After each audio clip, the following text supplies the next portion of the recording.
Hey everybody, welcome back to Hoffman Reproductions. This time around we are going to be showing the finishing process of the musket that we test fired in the last video. I've had several requests to do this, so I thought we'd go ahead and show the process since this gun is ready. This particular gun was built with parts purchased from the rifle shop. It is a first pattern brown Bess Musket, early one, 1728, 1730 model. I've completely fit and finished everything. Well, I should say fit and installed everything. Everything's not finished yet. Obviously, we're doing that right now. But I have everything stripped off of the gun except for the trigger and the butt plate. I want to make sure I protect that line. That fit's crucial. I don't want something hitting it while I'm finishing it out. And also the trigger just gives me something to hold on to move the gun around if I need it. Historically, gun stocks were finished by scraping, using coarse and fine scrapers. Sandpaper was expensive and somewhat of a rarity. It was used, but in limited fashion. When I do my guns, I use a combination of both. I use both scrapers and sandpaper, starting with 100 grit. I'll do a couple of passes with that. Then 150, couple of passes of that, and then finally 220. And in between each one of the grits, I will wet the gun stock initially with rubbing alcohol. That degreases anything that's on the gun, oil, fingerprints, any kind of debris left over. It also raises the grain, any imperfections that are in the wood, file marks, compression, whatever that comes up, you can sand it off and you wet it down several times, and each time you do that you get a finer and finer finish on the gun. I really recommend doing that if you want a really nice finish on your gun. And finally, when that's finished, I'll wipe it off with a clean rag, make sure there's no dust on it, and we are ready for stain.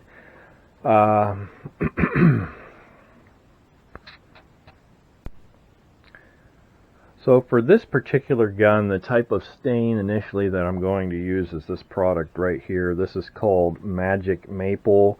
You can find it available on several of the gun building sites that are out there. I think I got this from Dunlop Woodcraft out of Virginia. Its scientific name is chromium trioxide. It's a very powerful, potent stain. It is an acid base, so you want to be careful. You don't want to get it in your eyes. It's smart to wear gloves. And if you sand in between coats, you want to make sure you have a dust mask on. You don't want to breathe any of it. But I've found it's an effective stain to give a very dark reddish brown color in guns. You can thin it with either water or alcohol. Also, this is a stain I would recommend if you're trying to get a good finish on the India-made guns. The guns that are stocked in teak wood, they have a lot of tannin and resins in them, and I have used this in conjunction with other stains. This will bite that stuff after the original finish is sanded off, and you can get a good color on those, so as a side note. But initially we're going to start with this stuff. I'm going to thin it down a little bit with some rubbing alcohol, probably just by a third, and that's what I'll start with on this gun stock. This is American Walnut.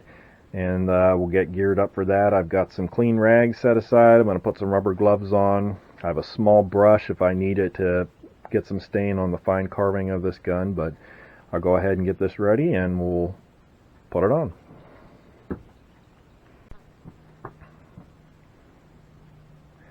Alright, so we're ready to begin. Have everything that you're going to need set and ready. I have this on 2 cardboard wedges with clean rags.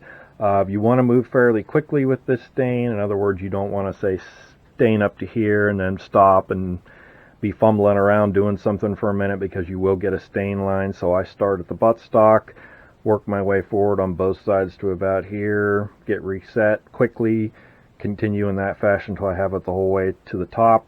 And then once done, I have a rope suspended from the rafters here in my shop with a hook. Make sure that is very secure. I'll hook it in one of the open tenon areas for a ramrod pipe, and I'll allow it to dry for an hour or two, and then we'll be ready for our secondary stain, which I'll discuss that later. But go ahead and get set up here. Saturate the rag, and quickly, nice long even strokes, go ahead and get the stain on there. This stain does darken as it dries. So obviously do all of your experimenting and testing on scraps, not on the finished gun. And then also finish it out to make sure you will be happy with it on your gun, preferably the same wood type. Alright, so we have our initial color on. This stain always looks really bad before it looks good. It's a lightish red-brown type color, but again, we're going to be going over this with another stain yet. So I will set this aside now that it has been stained for an hour or two. Let this thoroughly dry and go on to the next step.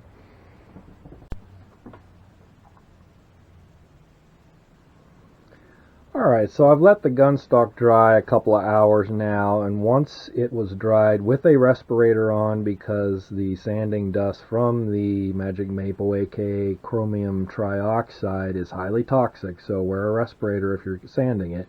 I gently went over the entire surface of the gun, even the carving, with a piece of 220 grit sandpaper, and this is where the first stage of antiquing, if you will, comes into play.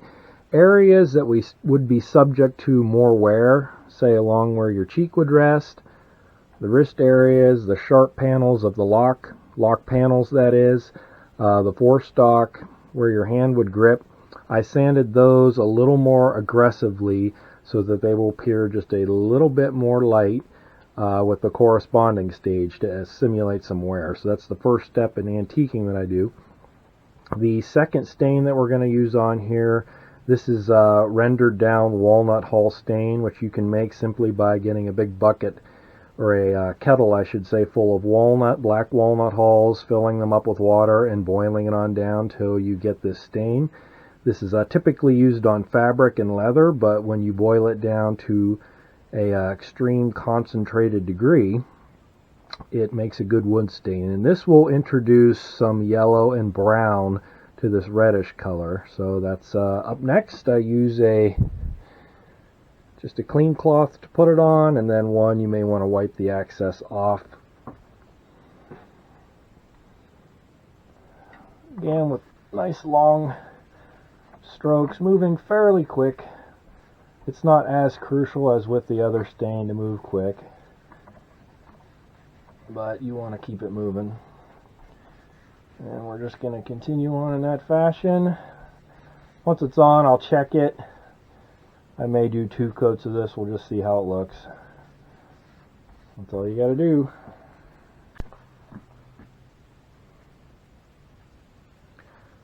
Alright, so I'm pretty happy with this color thus far. I've let the stain dry several hours now, and we're ready for our oil top coat.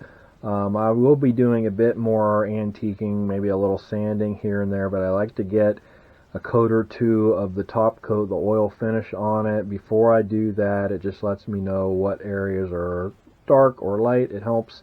One important thing to mention, the chromium trioxide stain that we used, you do need to top coat that if you use it with some other type of stain. Reason being, chromium trioxide, if it's just used by itself and then an oil finish on top, it can oxidize, and on some light colored woods give it a greenish cast, which is not good, doesn't look good. But if you use the chromium trioxide and then top coat, in this case with our walnut hull stain or any kind of a pigment type stain, alcohol based stain, it'll be fine. It takes care of that problem. So wanted to mention that. On this gun, I am going to go ahead and utilize True Oil gun stock finish. I'm going to show you a little trick to putting this stuff on. There's a lot of good finishes out there on the market. I've had good luck with this one, and I'll show you the process with using it. So after your finish that you've chosen to use, your stain that is good and dry, several hours, I like to take this stuff and just using the bottle, put a couple of drops where I'm going to start finishing. And a little goes a long way. I just use my hand and start rubbing. And it's a pretty good looking color. I'll probably go over it and further antique it with some lamp black, which I'll show after we get several good coats of finish on here. But the secret to using this stuff The directions say to either use your hand or a rag. I like to use my hand, but is to continue rubbing it just until it starts to tack over. That way you're really going to get it smoothed out nice. You get rid of any pooling that may take place, and it looks really nice. So I don't know how well you can see that in this light, but that's what I'm shooting for. But you keep rubbing and stroking until it starts to tack, and then it'll level out really nice then. So I'm going to continue in that fashion until I got the whole gun done.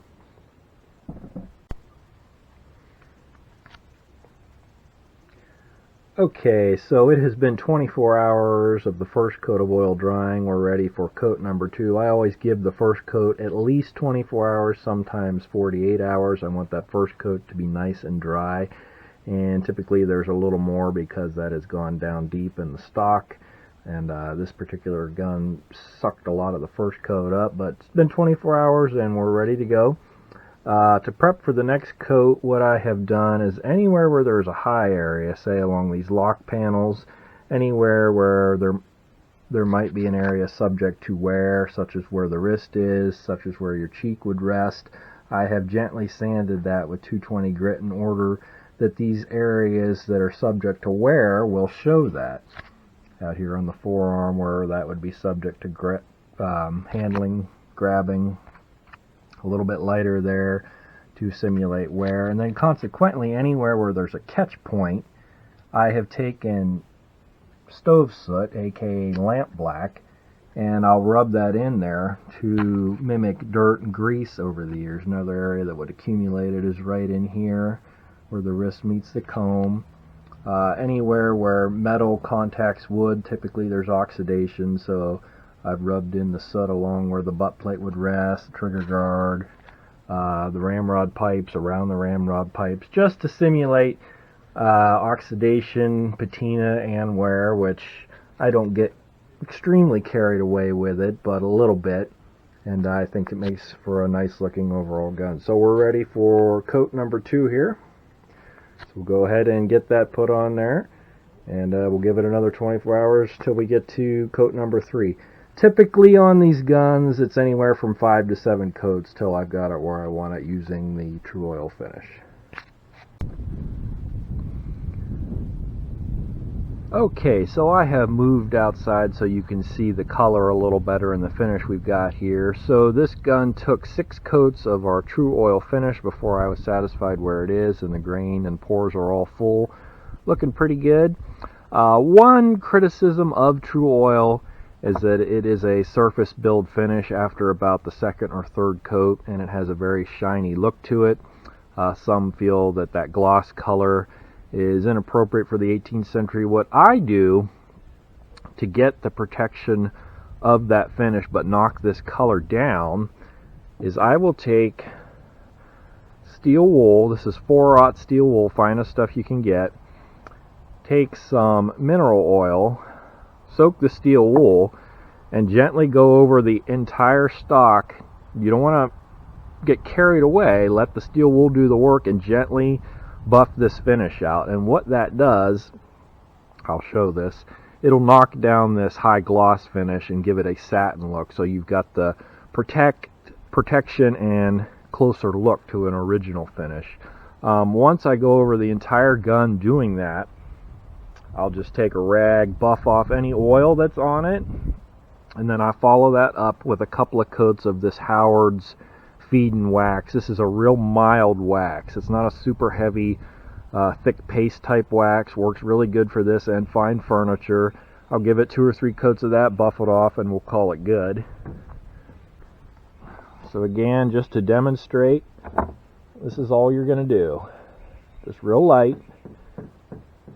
And you can repeat this as many times as you want, but just be mindful, the more times you polish it, the more of that surface finish you're going to be knocking down. Again, I'm just trying to get rid of the gloss finish.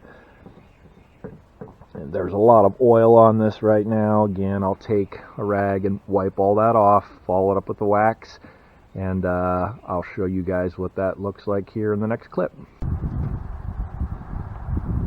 Okay, so I've got this musket stock polished out, and I've got a coat of the wax on it. You can see still got a little oil on it I need to wipe off, but this is the finish you can expect. Hi, Dad. Hi, Dad. Alright, got my little baby girl in the background. Be quiet for a minute. Give me that this one. Dad, what are you doing for this one? As far as the barrel channel and the lock mortise, I don't put finish down in those. Some people do. Usually I'll just put a light coat of wax. If you build the finish up in those areas, it can make certain things not want to function, especially the lock. And historically, they were not finished down in the mortises, so I leave those finish free. I do strip all the hardware off of my guns when finishing them. There's merits to leaving them on there and merits to taking them off. I personally prefer to take them all off, except for the butt plate to protect it. Then I'll leave the trigger just to give myself something to grip. But this musket is, as far as its finish goes, it's all done.